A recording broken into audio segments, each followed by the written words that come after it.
Hello, I'm Mary Funseth.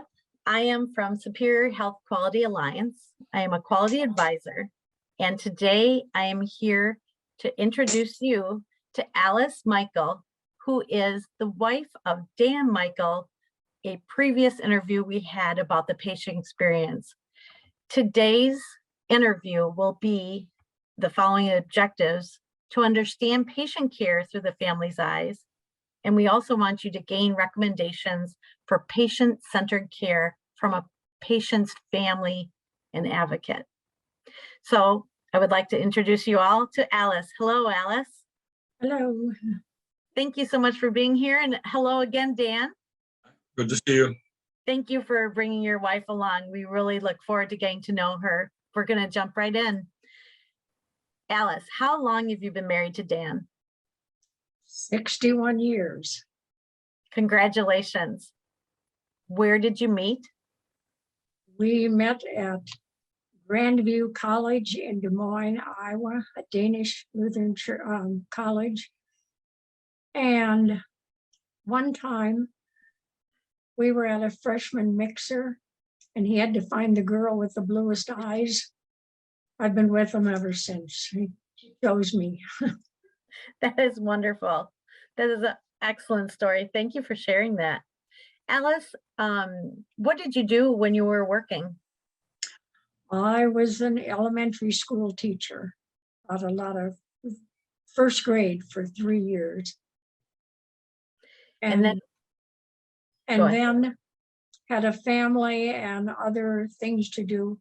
I started substituting, and I substituted for a total of 35 years. And as I say, every gray hair has a story behind it. That's wonderful. You know, you really, for doing it for 35 years, you really can't be called a substitute. I'm sure you were definitely a wonderful regular to have in the school system. So today we are going to be talking about your being a support to your husband, Dan. And first, let me just check in with you a little bit. Do you have any particular health concerns that have caused you distress over the years, or have a need for support? Yes, one is vertigo, and I have good support here who helps me out. And the other thing is I have one new knee, and the other one I should be getting pretty soon. So yeah, I do have some balance and walking problems sometimes. So you're saying that you do at times have had a need of support from Dan. Tell me a little bit more about what types of support he has either given you in the past or currently. Well, just holding on to my hand or my arm and making sure that I stay upright instead of falling down. And that's, isn't that right, Dan? Yeah. Yes. So, and you have had companionship for 61 years. Can you talk a little bit about that support?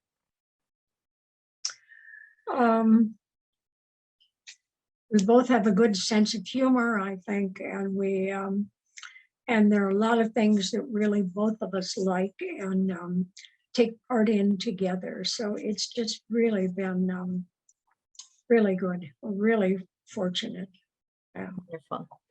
So Dan, I actually have a question for you. If your wife would need some support that you could not provide, or you can provide, tell me, is there anything that you, or who do you go to when you need support for your wife if you're unable to provide it? We are in close contact with our healthcare system, and both through our primary doctors. She has one primary doctor. I have a different.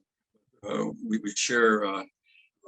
We both are part of a focus care management group, or I shouldn't say group, focus care management program, where a registered nurse calls us every month and checks up on us and chats with each one of us for about a half hour.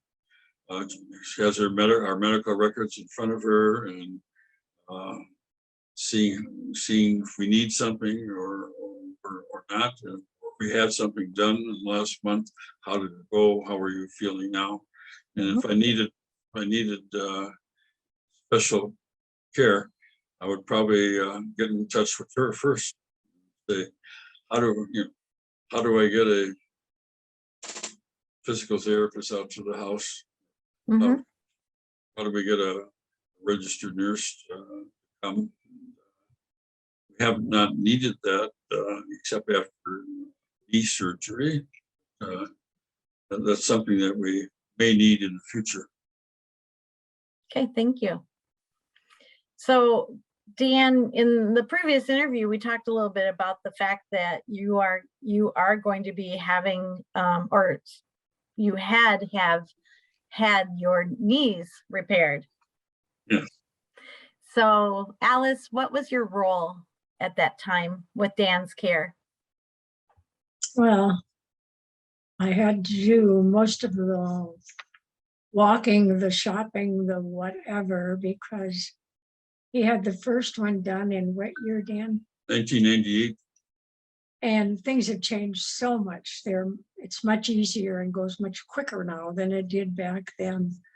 But I did, and I helped with his physical therapy. I had the papers in front of me, so I would read just what it was he had to do. Yeah, and it worked out fine. So you really were his second pair of eyes and second pair of ears. Yes, I think so. Very important role. If others have to come in to help Dan, which I know you've had that experience, what are your feelings about that? For example, do you get enough alone time and privacy with Dan when others have had to come in to spend time supporting him? It's just nice to know that there are people there who know more about all of this than I do, who can come in and help. And I usually learn a lot from whatever they say and do.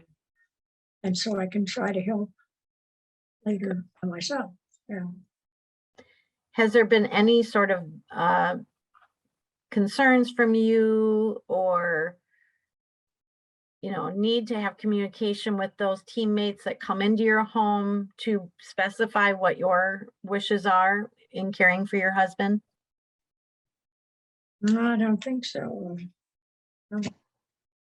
We've been very, very good about sharing, asking how they can help and whatever. So it's really been good.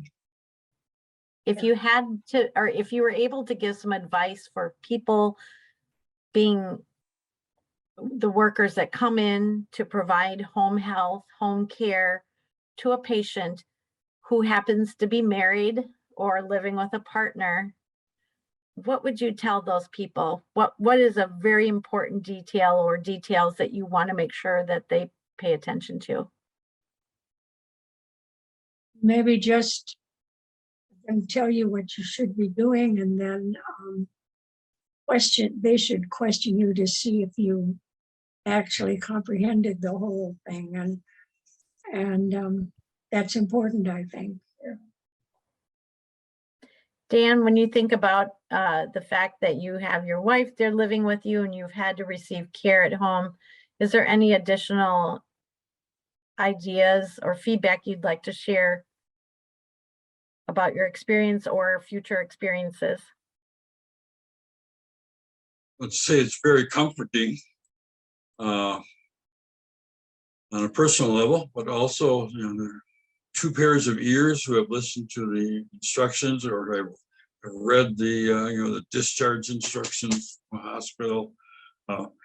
It's not always easily comprehended, just by one person, particularly in talking with the doctor. We're both there for an explanation, and we get out. Now, what did he say about this or that? So it's really very, very helpful to have two pairs of eyes, two pairs of ears. So that she's your person. That's wonderful. And so my last questions to you, Alice, is when you've had to come in for care with Dan to his appointments, or like these folks coming out, which you've already explained to your home, have you always received all the information about Dan's needs, his diagnosis, his prognosis, his plan of care in a way that you understood it and could ask Yes, questions? I think I have. And the nice thing that's happened the last few years now, quite often we get a summary of what the visit was like. Mhm. That's really nice because even when you're taking notes about what somebody says, you might not get it all quite right, but having the written thing from them also really, really is good. Okay. And have you always felt respected as Dan's partner? Yes, yes, they've always treated me nicely. Yes. And in respect to that, would you have any advice for new clinicians, existing clinicians who work with a couple of your age, a couple who has had 61 years together, as far as how they should best respect you? Hmm. I don't know how to answer that. I think just listen to us and yeah. You have any idea, Dan? I think just what you said, if, listen, ask us if you have questions. And we've been very fortunate in our various doctors that we see, both the primary care and specialists, that they've been very, we've always been treated very respectfully. Please, please. I have prostate cancer. And I remember with the urologist, sure to bring your wife to the next appointment. I want your wife here. Mhm. And it's nice to be involved in that way. That's great to hear. Very great to hear. Well, I appreciate your time that you took today to talk with me, especially big thanks to you, Alice, to come on Dan's interviews, and to everyone else. Know that we will be completing one more interview in this series where we will be welcoming on screen Alice and Dan's daughter, who is also a great advocate. So thank you, and we wish you all well. Thank you. Thank you. Yes.